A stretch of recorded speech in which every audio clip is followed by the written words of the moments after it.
All right, in this video, we're going to talk about the average rate and instantaneous rate of chemical reactions. First, we're going to look at the average rate. What we're looking at here is some data taken from the reaction that occurs when hydrogen peroxide decomposes to form water and oxygen. On this axis, we have the concentration of oxygen in units of micromolar. And on this axis, we have time. And so what we're seeing as the reaction proceeds, the concentration of oxygen is increasing, which is what we would expect if oxygen is a product, oxygen is being produced. In this case, we are going to find the average rate from 0 to 40 seconds.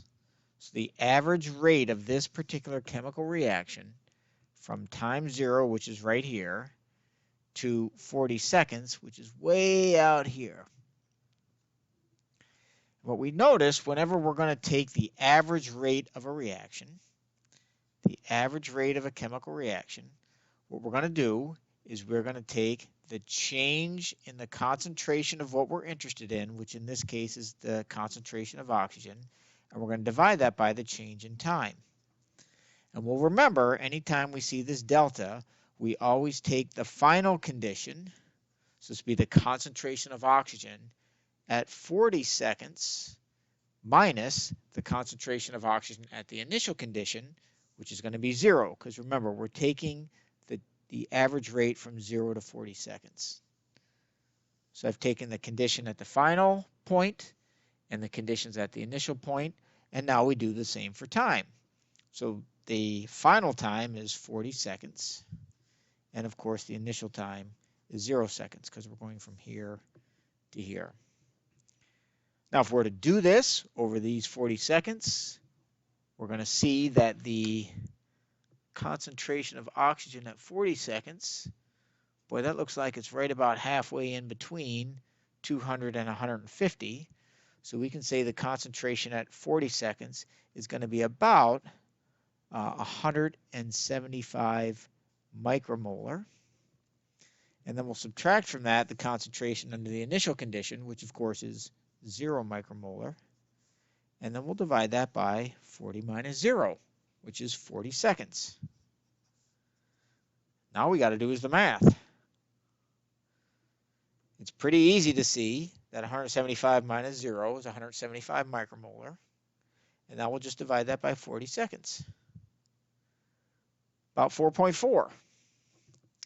4.4 micromolar per second. So that's how much oxygen is being decomposed over this particular time interval.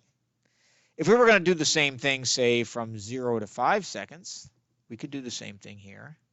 Looks like at about 5 seconds, the concentration is, that's pretty close to 100. We'll call it 100 just to make the math easy.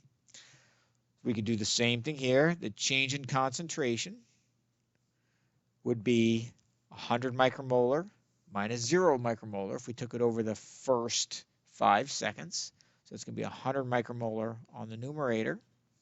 And we'll divide that by the time interval, which is going to be 5 seconds minus 0 seconds, which is 5 seconds. 100 divided by 5 is 20 micromolar per second oxygen gas being produced. So we see that the rate of oxygen being produced at the beginning of the reaction is much faster than the rate of oxygen produced at the end of the reaction, and we can tell that because the average rate drops significantly as we go from this time interval to a much longer time interval. The next thing we're going to do is we are going to look at what's known as the instantaneous rate. So what is the instantaneous rate of a chemical reaction? How do we find that? Well, for the instantaneous rate, we are going to need the rate at a specific point. So we could say, all right, what's the instantaneous rate of this particular chemical reaction? We'll say at 5 seconds. So we want to know what is the rate of this reaction right here. Well, what we do if we want the instantaneous rate is we take a point right here at 5 seconds, which is where we want to know the instantaneous rate, and we draw a tangent line to the curve. Now, a tangent line is a line that just touches the curve.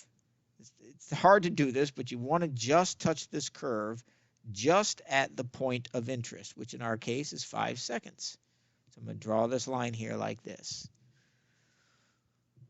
And by finding the slope of this curve, we will find, or the slope of this line, I should say, we'll find the instantaneous rate of this reaction at 5 seconds. So it looks like, we'll take this point here. We can take any two arbitrary points. I'll take this point here, and let's take maybe at 10 seconds, maybe right here. It'll be the same regardless of which 2 points we take. I'm going to just draw this over straight to this here so I can see. There we go. So my final point looks like it is at 10 seconds, and that concentration comes out pretty close to 125 micromolar. And for my initial conditions, we're at 0 seconds, and the concentration looks like it's at 50 micromolar. And so the difference here, we can now just take the difference along this line, the change along the line in the concentration of O2. That's going to be the final condition, 125 micromolar minus 50 micromolar. That's our initial condition.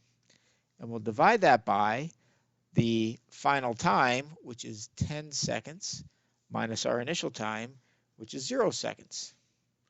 That comes out to 125 minus 50, that's 75 micromolar.